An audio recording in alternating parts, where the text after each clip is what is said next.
বাংলাদেশের অঞ্চলভিত্তিক ভোটার তালিকা গণনা করে দেখা গেছে কোন অঞ্চলে কোন দল এগিয়ে রয়েছে বা কে পিছিয়ে রয়েছে। শতাংশের দিক হিসাব করলে কোন জেলায় কোন দল অর্থাৎ বাংলাদেশের কোন রাজনৈতিক দল কত শতাংশে রয়েছে জানেন কি? চলুন আজকে সমীক্ষা দেখে নেওয়া যাক।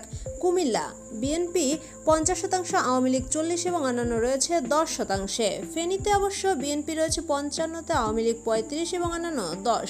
বন্দরনগরী চট্টগ্রামে রয়েছে বিএনপি 40, আওয়ামী লীগ 50 এবং অন্যান্য 10। বাংলাদেশের অন্যতম একটি জেলা গোপালগঞ্জ, যেখানে বিএনপি মাত্র 15, আওয়ামী লীগ 80 এবং অন্যান্য 5। রংপুরের চিত্র ভিন্ন, জাতীয় পার্টি 55, আওয়ামী লীগ 35 এবং অন্যান্য রয়েছে 10-এ।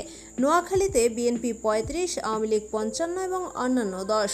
রাজধানী ঢাকায় বিএনপি এবং আওয়ামী লীগ একই জায়গায় রয়েছে অর্থাৎ 45% রয়েছে এবং অন্যান্য রয়েছে 10%। রাজশাহীতে বিএনপি 35, আওয়ামী লীগ 45 এবং অন্যান্য 20। কুষ্টিয়ায় বিএনপি 60, আওয়ামী লীগ 30 এবং অন্যান্য 10। খুলনায় বিএনপির 55, আওয়ামী লীগের 35 এবং অন্যান্যদের 10% ভোট রয়েছে।